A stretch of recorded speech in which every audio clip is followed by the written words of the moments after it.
Salut les poolers et bienvenue à l'épisode Dump and Chase de la semaine, épisode 13 de la saison 1 de 100% Pool, le podcast propulsé partout sur le hockey qui va vous aider à gagner votre pool cette année. Je suis votre animateur Oli OG Fizet et je suis évidemment accompagné de mon co-animateur, le père fouettard des dumps, le lutin Guigui du monde secret des Dump and Chase, Guillaume Sinécado Corbeau.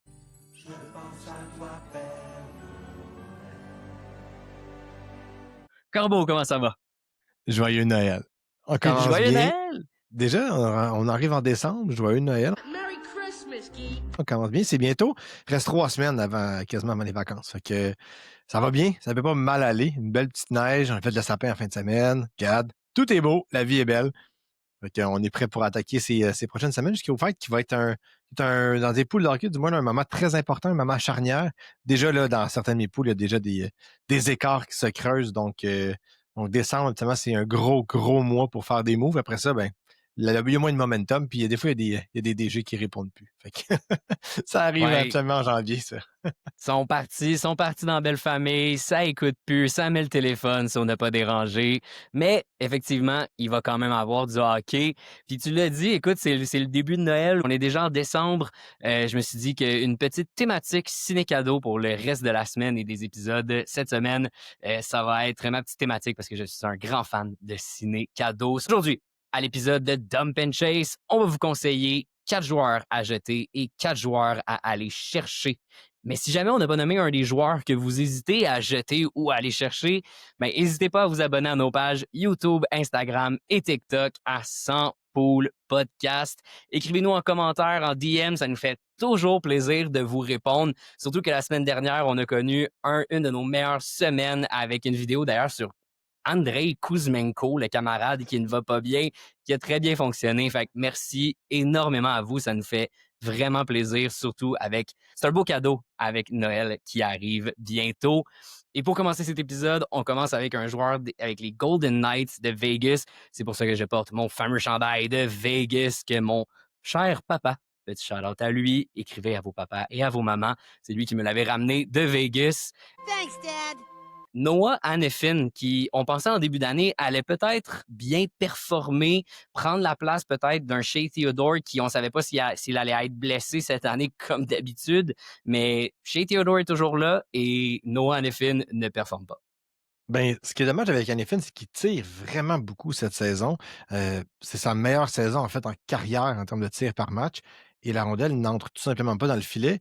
Et il est incapable de compléter ça avec quoi que ce soit d'autre. On lui donne moins d'avantages numériques en fait cette année que la saison dernière. On sait que Vegas a joué avec 5 attaquants en avantage numérique et Theodore n'est pas encore blessé. Donc ça ne doit pas jouer en sa faveur. Il tire plus, mais c'est tout. C'est la seule chose qu'il fait de plus par rapport aux saisons antérieures. Et c'est, je crois, un problème à ce niveau-là. En effet, n'est pas un générateur d'attaque présentement. Il commence beaucoup de mises en jeu en zone offensive, mais rarement ça va se traduire par des buts pour sa formation. Son nombre de passes secondaires est assez bas. Là. On parle de 33%. C'est pas haut quand même. Là.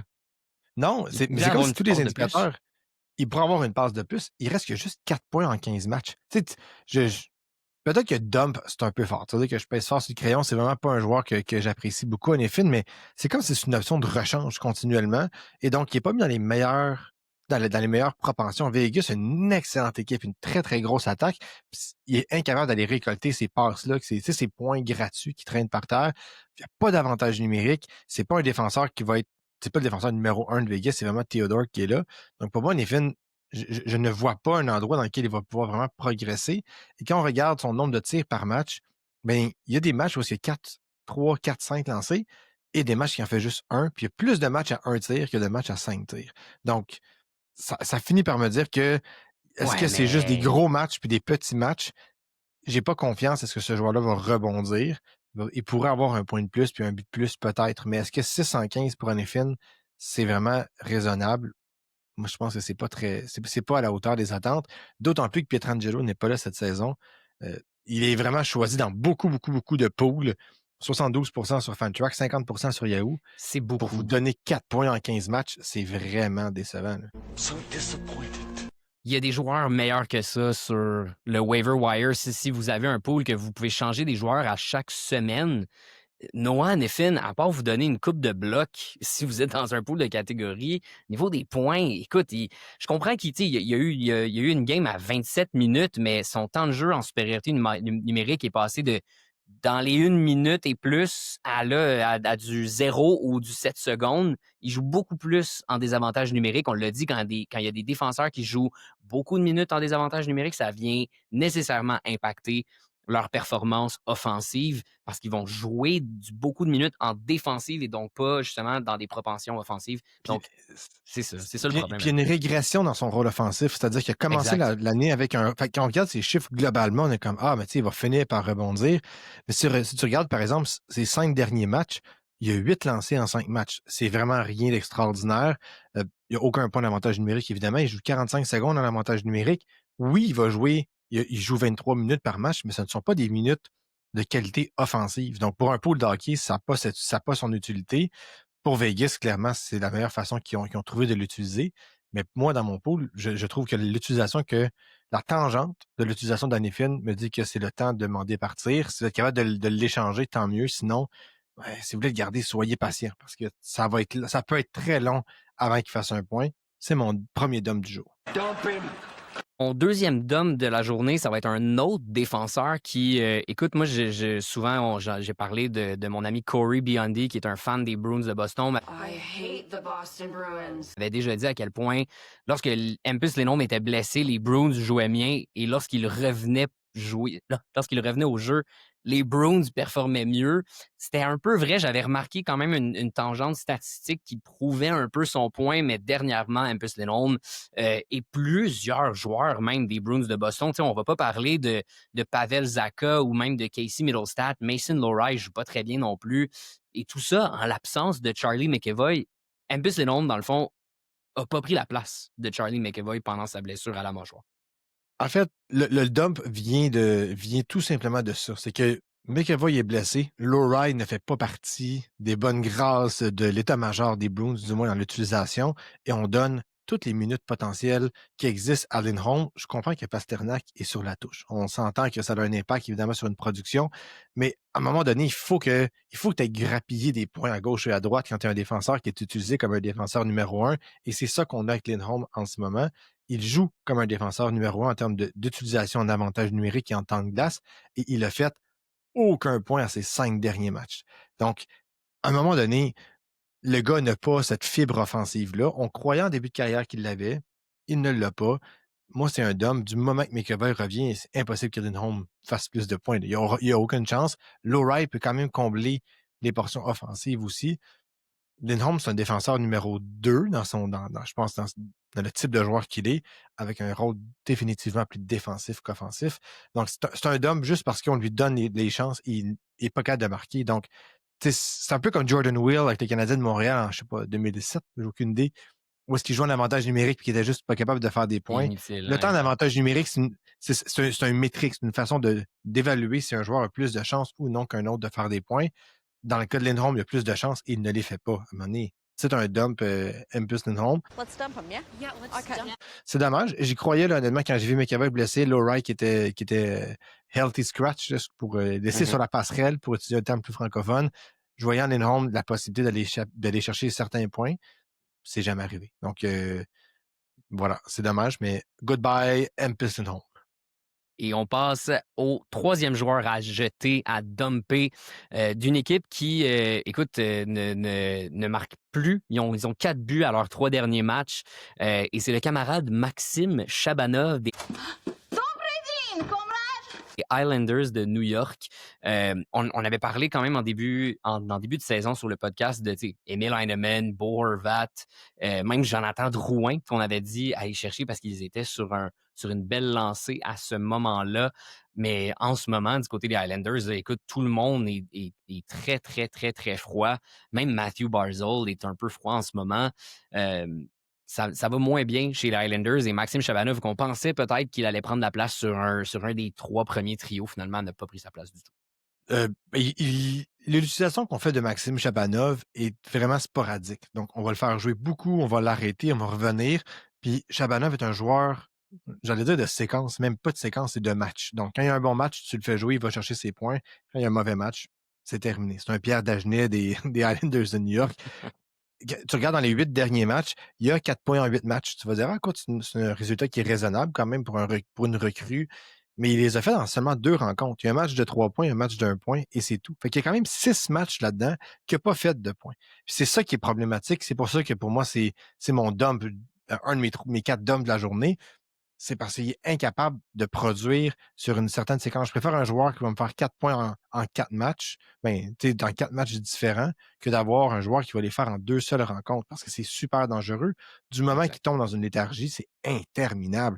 Il va devoir se sortir de ce marasme-là.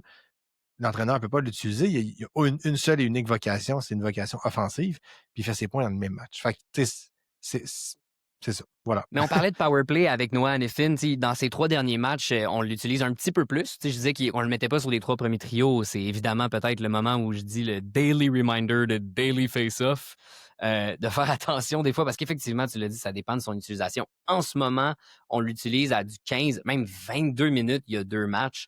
On l'a mis sur un premier trio avec Emil Heinemann et Bo Horvat.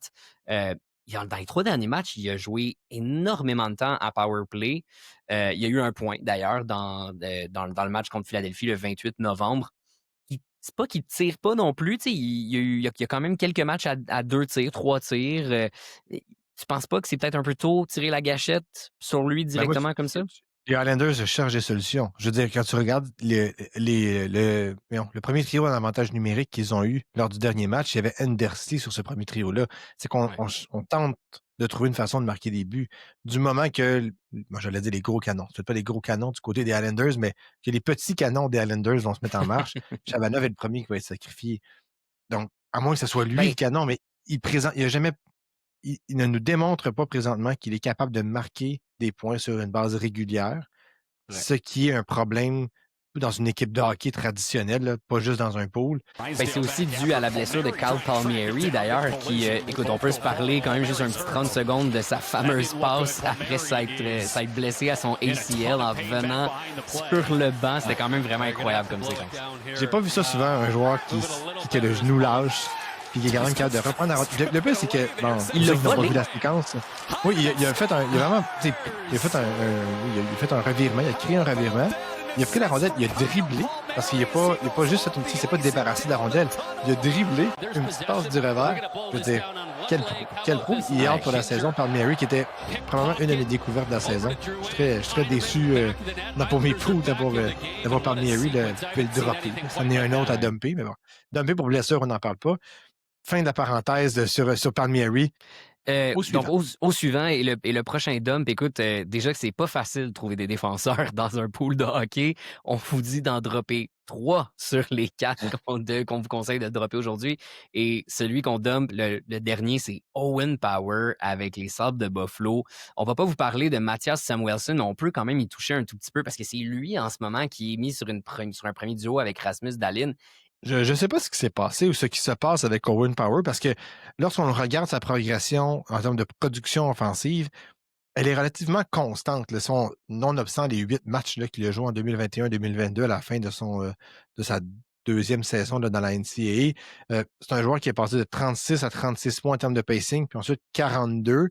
Et là, on s'est dit, 42, il y a 22 ans, il va avoir 23 ans, il y a 23 ans présentement.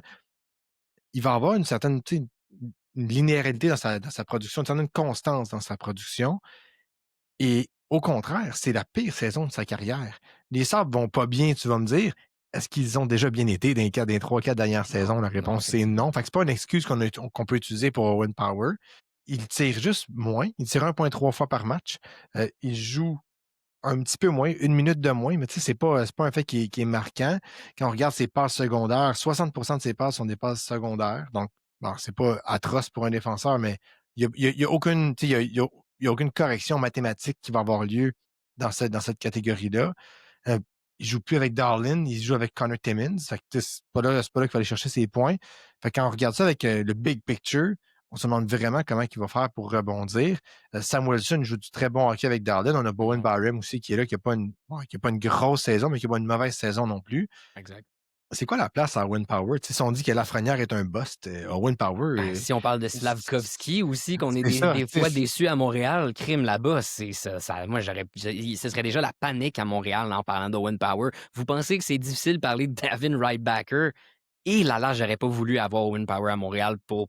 Il y a eu 7 points à ses 16 premiers matchs et le panne sèche depuis le 15 novembre. Puis le pire, c'est qu'il y a du temps en power play. On le fait jouer des 2 minutes, des 1 minute et demie. Il n'y a pas un point en power play cette saison. Aucun. Il n'y a pas une correction non plus au niveau du désavantage numérique. C'est-à-dire, on n'a pas décidé de. Un peu comme un Moritz Seider ou un Brock Faber, où est-ce que. Jackson Lacombe aussi. Jackson Lacombe, un peu le même principe. On a déplacé des minutes au niveau du désavantage numérique pour pallier à une faiblesse de l'équipe. Power n'a pas ça. Il joue toujours un 30-35% du désavantage numérique de son équipe, grosso modo, par match. Ouais. Fait qu'est-ce qui se passe? Il est juste pas performant. Fait que pour moi, c'est vraiment un dump. Je suis très inquiet. Je ne tenterai pas d'aller faire son acquisition par voie de transaction. Il a 23 ans. Il a joué 266 matchs. Je comprends qu'un joueur de 6 pieds 6, là, le threshold, le nombre de matchs qui va avoir sa meilleure performance, c'est 400. Mais sa meilleure performance, c'est quoi? C'est 45 points maximum? C'est-tu ça, Owen Power? Pour un défenseur, en plus, c'est toujours, on parle souvent d'un 24 ans, même à la limite. Donc, là, il vient d'avoir 23 le 22 novembre. Il n'y a pas de progression. Il y a une régression qui est majeure. Il est passé de pace de 31-36 à 42, mais cette saison, ça fait vraiment mal. C'est 24, là. Ouais, c'est très bas. Là. C'est problématique. S'il y avait 10 points en 24 matchs, je ne m'inquiéterais pas. Je me dirais, bon, ça arrive. Les défenseurs, des fois, ont des belles séquences de 3-4 matchs avec un point, puis tout devient plus. Tout se régule avec le temps. Mais là, 7 en 24, là, il y a 2 buts en plus. Il n'y a aucune correction potentielle pour lui. Pour moi, c'est vraiment un dump. Un défenseur qui fait 24 points. Tantôt, tu me posais la question sur Lindholm, puis je t'ai dit que 28-30, c'était trop limite pour moi. 24, c'est un dump pour Owen Power. Prenez les risques si vous voulez. Si vous voulez le garder, allez-y, mais moi, j'y crois juste plus. Dump his ass. Et c'est ce qui met fin à nos 4 joueurs de dump. Avant de passer au chase, Guillaume, j'aimerais t'amener sur un joueur qui se trouve pour moi entre deux. On a hésité de parler de lui la semaine dernière parce qu'il n'avait pas tout à fait explosé. On n'était pas certain de comment ça allait aller. Et là, on arrive un peu sur le trop tard de ses performances. Je parle ici de Braden Bowman qui joue avec les Golden Knights de Vegas. On est évidemment dans le thème Vegas aujourd'hui, vous aurez compris, mais il y a 7 points en 8 matchs. Il joue sur une première ligne avec Jack Eichel et Ivan Barbachev. Il est rendu 7 en 10. Là. 7 en 10 en ce moment. OK, excuse-moi, mais il était de tous les instants pendant la blessure de Mark Stone. C'est un gars qui sort un peu de nulle part, jamais repêché. Est-ce qu'il est trop tard puis ça vaut plus la peine d'aller le prendre selon toi ou c'est un chase puis il faut aller le chercher? Ben, je pense pas qu'il faut aller le chercher parce qu'on l'a retiré de l'avantage numérique. Puis à partir de ce moment-là, à Vegas, des joueurs qui ne jouent pas en avantage numérique ont des grosses baisses de production. Je veux pas, avec le talent qu'il y a à Vegas, être sur l'avantage numérique, ça change tout. En même temps, il a prouvé qu'il était capable de produire avec des joueurs de talent. On ne l'a pas retiré 100% du premier trio, donc il joue encore avec Eichel et Marner. Donc pour moi, j'irais le chercher, mais je suis pas sûr que je le ferais jouer si vous avez des head-to-head, puis j'ai un bench. Je suis pas sûr que je le ferais jouer tout de suite. J'attendrai de voir si c'est une production qui est pérenne, puis au pire, il sera dans mon dump dans une semaine ou deux. Donc, je serais prudent. Mais personnellement, j'ai pas été le chercher en me disant que malheureusement, le feu de paille était passé. Il est quand même pas jeune, là, il a 22 ans.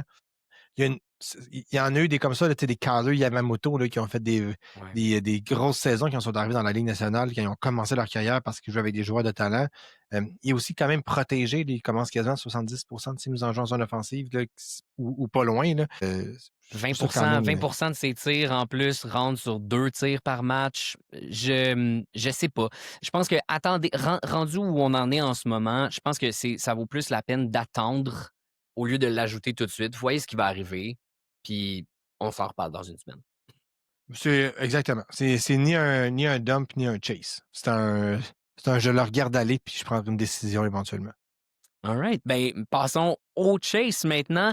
Et Gadon, on reste encore à Vegas. Vegas, Vegas, Vegas. Pour un joueur. Hey, Écoute, on roule la roulette, on prend des chances. Et là, une des chances à prendre peut-être, c'est Carter Hart à Vegas qui, à partir du 1er décembre, on enregistre cet épisode le dimanche 30 novembre, mais ça va être en ligne le 1er décembre et il a déjà été rappelé par les Golden Knights de Vegas. Je sais que je te l'ai mentionné, toi et moi, lorsqu'on discutait personnellement pour nos pools à nous, puis je te demandais est-ce que je devrais aller le chercher, puis tu m'as dit oui. Carter Hart n'est pas un gardien que j'aime. OK? Dans son historique avant tout le scandale, puis on va laisser ça de côté, on va vraiment parler uniquement de la portion pool de hockey, donc est-ce qu'il peut être payant. C'est pas un gardien de but qui, quand il jouait avec les Flyers, était si bon que ça. Le nombre de départs de qualité qu'il avait dans une saison était loin d'être extraordinaire. En carrière, là, on parle d'un gars qui a 48 de départs de qualité. Donc, il est un petit peu en deçà de la moyenne. C'est pas un grand gardien. C'est pas un gardien de but ou est-ce que c'est pas un gardien de but vedette. Il a bien commencé sa carrière, mais dans les 3-4 dernières saisons, c'était pas un grand gardien de but avec les Flyers. Vous pouvez me dire que les Flyers n'avaient pas une bonne équipe. Well. Ben, c'est ce que j'allais dire. Les Flyers n'avaient pas une bonne équipe, Guillaume. Là. C'est vraiment le gros argument là-dessus. Là. Absolument. On va parler d'Yaroslav Askarov un petit peu plus tard. Tu vas voir que les Sharks n'ont pas une bonne équipe, puis Askarov se débrouille beaucoup mieux que ce que Hart faisait. Donc, des gardiens de but, je comprends, mais des gardiens de but sont capables de s'en sortir. Des mauvais gardiens de but dans des bonnes équipes vont avoir des grosses statistiques, mais des bons gardiens de but dans des mauvaises équipes vont aussi avoir des statistiques intéressantes. Roberto Luongo avec les Panthers en début de carrière, là, les Panthers allaient nulle part, puis Luongo sortait quand même des stats. Carey Price. Je veux pas comparer Carter Hart à Carey Price, mais quand on parle de gardiens de but qui sont bons et qui sont capables de performer avec des mauvaises équipes. Henrik Lundqvist avec les Rangers en a un autre, là, je veux dire.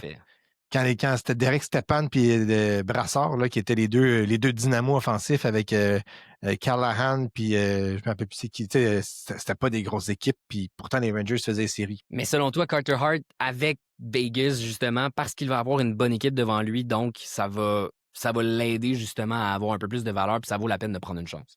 Absolument. Ça vaut la peine de prendre une chance. Adin Hill est blessé sur une très longue période. On ne sait pas exactement quand il va revenir, mais c'est sûr qu'il ne revient pas avant les Olympiques. Donc, c'est quand même tout le mois de décembre, janvier, peut-être même février. Quand tu regardes Oscar Lindbom, qui est le troisième gardien de but techniquement, ou rendu quatrième, là, difficile à dire c'est quoi l'ordre, là, mais qui agissait présentement comme deuxième gardien de but, il est horrible. Horrible et faible comme mot. Là. C'est vraiment catastrophique. On a parlé d'Akira Schmid dans les dernières semaines. Je ne sais pas si c'est la semaine dernière ou il y a 2 semaines. Ses départs de qualité étaient très faibles aussi à ce niveau-là. Donc, Vegas n'est pas très bien garni dans les filets. Donc, même si Carter Hart n'est pas un grand gardien de but, je pense qu'il est quand même meilleur que les deux autres et il va avoir son lot de départ. Est-ce que ça va être une distraction pour lui de revenir dans la Ligue nationale? Peut-être, je ne sais pas. Surtout qu'il y a de fortes chances que son premier départ soit contre les Flyers cette semaine. Donc, une drôle de réunion. Quelle belle histoire. Il faudrait que ce soit ça. Ce serait vraiment incroyable. On va lui donner la chance de se faire valoir. Puis les Golden Knights ont toute une équipe. C'est vraiment une machine de hockey. Fait que j'ai pas le choix de dire que Carter Hart, pour le moment, j'irai le chasser. Mais je serais pas prêt à donner la lune. S'ils avaient un échange, je donnerais pas la lune pour Carter Hart. Non, s'il est disponible gratuitement, allez-y. T'sais, moi, c'est ça que j'ai fait. J'étais dans un pool où je pouvais aller le chercher, en plus le cacher sur mon bench dans les blessés, parce que Yahoo l'avait considéré comme ça. Mais tu sais, puis ça m'inquiète un peu le fait qu'il est arrivé en AHL. Il y a eu 3 matchs pour pouvoir se remettre. Moyenne de 307, une victoire, 2 défaites, 839. C'est pas génial non plus. C'est sûr que c'est de la AHL. Il y a des goalers qui sont très bons, qui ne réussissent pas nécessairement à bien performer en AHL. Donc, ça me fait pas plus peur qu'il faut. Mais c'est sûr que je le prends, je prends une chance, on verra ce qui va arriver, mais au moins, je sais que c'est pas un vol. Explose, ça va être de mon côté. C'est pas un vol présentement de le prendre, de dire c'est sûr qu'il va bien performer. C'est pas. Il y a un risque. Il y a un risque.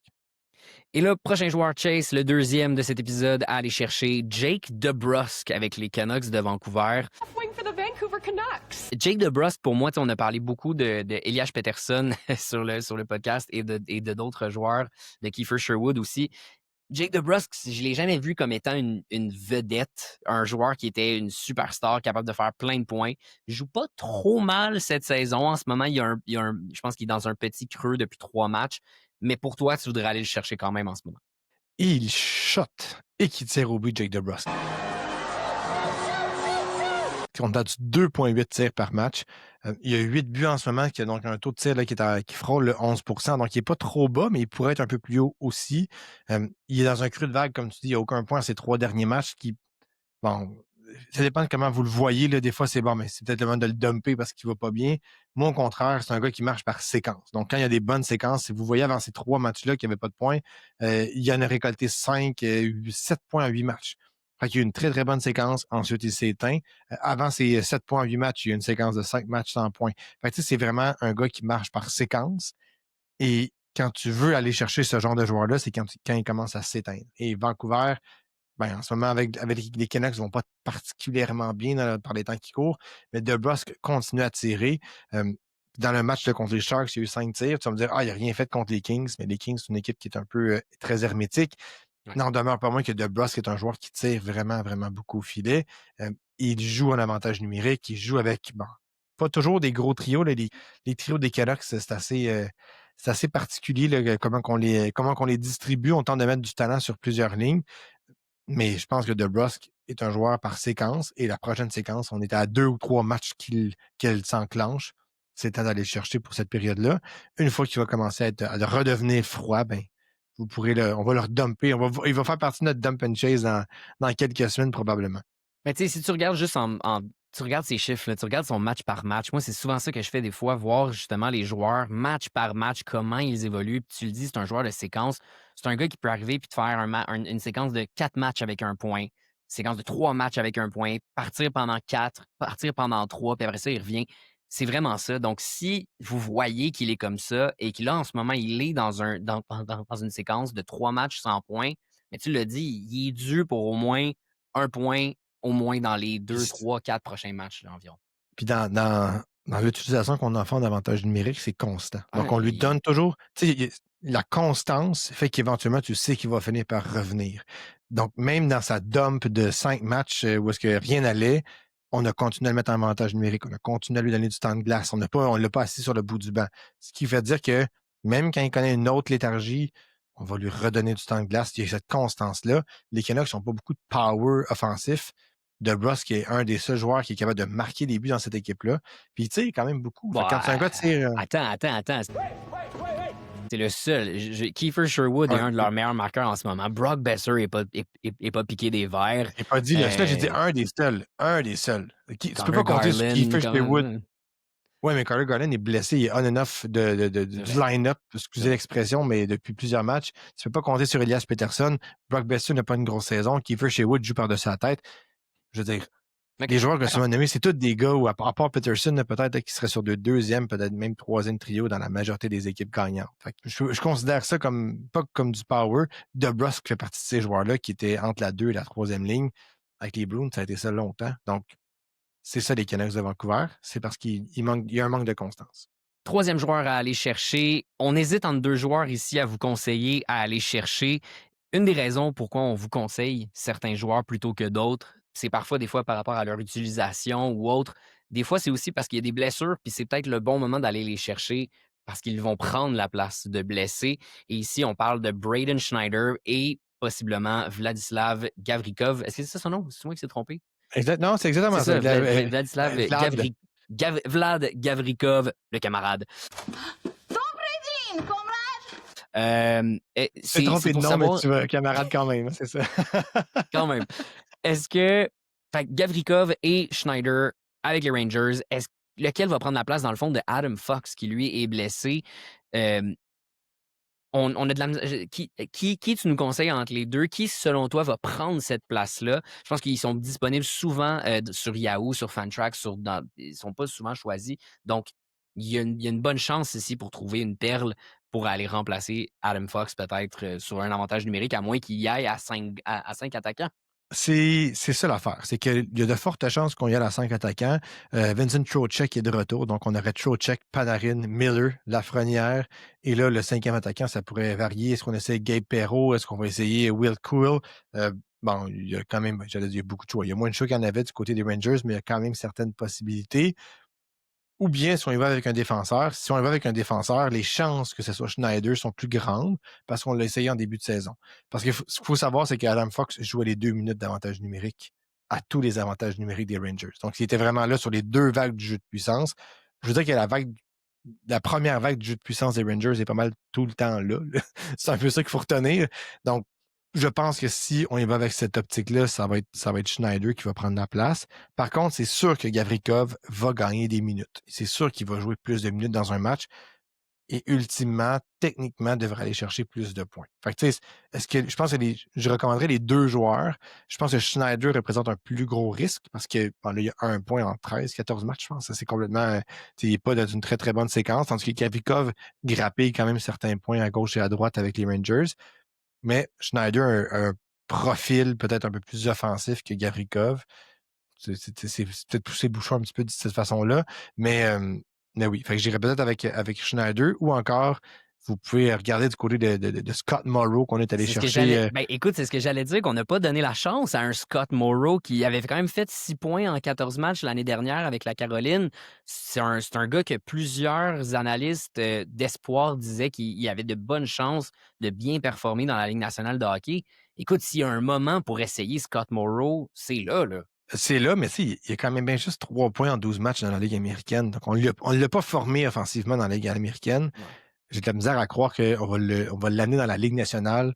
On va dire, hey, tiens, mon chum, les clés du premier avantage numérique, celui que tu n'avais pas dans la Ligue américaine. C'est spécial mais pourtant, c'est pas impossible. Oui, mais il tirait 3,4 fois par match en Ligue américaine. C'est un gars qui est capable. Il y a 2 ans avec le Wolves de Chicago, lorsqu'il était avec la Caroline, 39 points en 52 matchs. Je trouve juste qu'on le muselle peut-être un peu, puis avec raison, c'est l'équipe à Adam Fox. C'est lui qui avait toutes les dispositions offensives. Là, il y en a une. Là. Il y a de la place. Je pense que c'est à lui qu'on devrait le donner et non pas peut-être à un vétéran comme Gavrikov ou Schneider qui vont être importants aussi sur des rôles peut-être autres. Schneider a juste 1 an de plus que Morrow, hein, juste pour c'est informatif. Donc, je le qualifierais peut-être pas de vétéran là, ou jeune vétéran, ou bref, un sophomore. Mais je suis d'accord que c'est une possibilité. Je pense juste que les probabilités sont que Schneider et Gavrikov... En fait, Gavrikov, c'est un sure shot qui va avoir plus de minutes, c'est certain. Schneider devrait en avoir quelques-unes de plus aussi, potentiellement des minutes offensives. Scott Morrow devait profiter de mise en jeu en zone offensive un petit peu plus fréquente. Peut-être qu'il pourrait aller chercher ses points à ce moment-là. Mais il n'y a pas de deuxième défenseur chez les Rangers qui te permette de dire l'absence de Fox va permettre à tel joueur de produire davantage. Ce n'est pas aussi simple. Il y a des équipes dans lesquelles ils ont vraiment 2 défenseurs de premier plan. Les Rangers, malheureusement, ils l'ont échangé au Hurricanes. C'était K'Andre Miller qui avait ce rôle-là. Et on a décidé de l'échanger. Fait que ça va faire mal. Et Fox, on ne sait pas c'est quoi la durée de sa blessure, mais ça semble être une blessure, une longue blessure pour un joueur qui veut jouer aux Olympiques. Ça me surprendrait qu'il revienne un petit peu trop tôt. Hein. Tu as tout à fait raison. Et donc, gardez l'œil ouvert pour un de ces 3 joueurs-là, à voir qui va prendre la place offensivement chez les Rangers de New York. Et pour terminer maintenant cet épisode des Dump and Chase, on termine avec un camarade, un gars qui est complètement en feu. 9 départs de qualité à ses 10 derniers matchs, 8 victoires. C'est le camarade Yaroslav Askarov des Sharks de San Jose. Il a vraiment mal commencé l'année. Parce que dans la saison, il y a 10 départs de qualité sur 16 matchs depuis le début de l'année. Quand même un bon 62 Puis il y en a eu 9 dans ses 10 derniers matchs. C'est-à-dire qu'il a commencé la saison avec un départ de qualité en 6 matchs. Mais ça vient quand même nourrir mon propos de Carter Hart un petit peu plus tôt. Askarov dans une équipe qui est pas si mauvaise que ça. Les Sharks ont quand même fait un grand bond à l'avant, mais ils n'ont pas une grosse défensive. Et capable de garder les filets comme un vrai gardien de but numéro 1. On peut parler de Spencer Knight aussi avec les Blackhawks, qui a un petit peu le même type de profil. Il le donne à son équipe une chance de gagner à tous les matchs et ça fait vraiment une différence. C'est un peu ironique là, de dire qu'il faut chasser Askarov parce que dans tous les keepers, c'est certain qu'il est protégé. Mais encore là, où je dis ça, pas nécessairement. Là, il y en a qui ont des règles des gardiens de but, fait que c'est un peu différent, mais je crois qu'Askarov, à partir de maintenant, les Sharks ont prouvé qu'il n'était pas un feu de paille. Ils vont pas faire les séries, là, mais ils ne seront pas non plus une équipe qui va finir avec 21 victoires à la fin de la saison. J'aime les chances d'Askarov d'aller chercher des victoires. Il est le numéro 1. En début de saison, c'était plus moitié-moitié avec Nedeljkovic. Là, c'est vraiment Askarov qui a le filet. Il a 23 ans et demi. Fait qu'il arrive tout près du 24 ans. j'aime beaucoup, beaucoup Askarov. C'est un gars que j'irais chercher maintenant et je m'assoirais dessus pour les 10 prochaines années. Un peu comme le Vasilevski de l'époque. Je pense que ça va être dans le même niveau là, de gardien de but. C'est vraiment un joueur à aller chercher maintenant. Et là, il vient de prouver que il était the real deal. Ah, écoute, non seulement tu disais que les Sharks ne sont pas une mauvaise équipe en ce moment, ils ont le même nombre de points que les Oilers d'Edmonton en ce moment au classement en ce dimanche 30 novembre. Askarov, ce que j'aime énormément comparé à un joueur, mettons, de Jesper Wallstedt qu'on a parlé la semaine dernière, que j'aimais beaucoup aussi. Si, allez nous écouter dans nos derniers épisodes qu'on avait parlé de soutenable ou insoutenable, épisode numéro 11, je crois. Ce que j'aime de Yaroslav Askarov, c'est qu'il n'a pas un blanchissage cette saison, ce qui fait que tous ses matchs, il les a joués, il les a bien joués et il n'y a pas d'anomalie tant que ça. Donc, ça montre juste qu'il est très, très, très performant. Franchement, un joueur que je regrette de ne pas avoir gardé l'année dernière dans mon keeper, à peu près autant que les prédateurs de Nashville n'ont pas gardé Yaroslav Askarov. Ils doivent-tu s'en mordre les doigts? Franchement, Ouais. c'est une énorme gaffe, selon moi, d'avoir laissé aller un 11e choix au total en 2020 comme ça. Ah, absolument. Puis, tu sais, quand tu regardes Askarov, son mois de novembre, mais on non obstant le mois d'octobre, je pense que le mois d'octobre, on va le mettre de côté, mais en novembre, il a accordé une seule fois 4 buts. C'était contre l'Avalanche du Colorado. Je pense qu'il n'y a pas, il y a pas grand. L'Avalanche est vraiment un rouleau compresseur. Ensuite, il a accordé deux seuls. Tu sais, écoutez, j'ai pas compté en 10 départs, justement. Dans les 10 derniers départs qu'il a eu, il a accordé 2 fois 3 buts et plus. Et les 2 fois, c'était contre les Kings de Los Angeles et contre l'Avalanche. Il a accordé un but à 6 reprises. Fait que, tu sais, il a accordé juste un but 6 fois en 10 matchs. C'est peu. C'est vraiment ça revient un peu à, tu donnes une chance à ton équipe de gagner. Et les Sharks marquent des buts. Ils sont Puis, capables de marquer des buts. puis c'est pas une Fait qu'ils équipe vont, avec des défenseurs incroyables non plus. On disait que ça allait être leur faiblesse cette année, même leur défensive. oui. Puis quand tu Puis regardes écoute, avec un bon gardien. Nedeljkovic, quand tu regardes Nedeljkovic, ses Ouais. statistiques à Nedeljkovic, la moyenne d'arrêt est même pas proche. On parle de 909 pour Askarov, 896 Nedeljkovic, le nombre de buts alloués par match, 2,9 pour Askarov, 3,12 pour Nedeljkovic. Fait que, ils ont la même équipe devant eux. C'est deux gardiens de but qui ont les mêmes types de départ. Et Askarov est en feu. Nedeljkovic, il y a un petit flocon à côté de son nom. Ça veut dire que ça va moins bien. Askarov est un gros, gros chase. Allez le chercher et enjoy the ride. Et c'est ce qui met fin à notre épisode de Dump and Chase de la semaine. Est-ce qu'on a oublié des joueurs? Est-ce que vous vouliez qu'on parle de Dan Darth Vladar? Si jamais on en a oublié certains, ben, allez nous écrire sur nos pages de médias sociaux, YouTube, Instagram, TikTok, à 100 Poules Podcast. Ça nous fait honnêtement toujours plaisir de vous répondre, que ce soit moi ou Guillaume. Et on espère sincèrement qu'on vous a aidé à gagner votre pool cette année. Salut les poolers.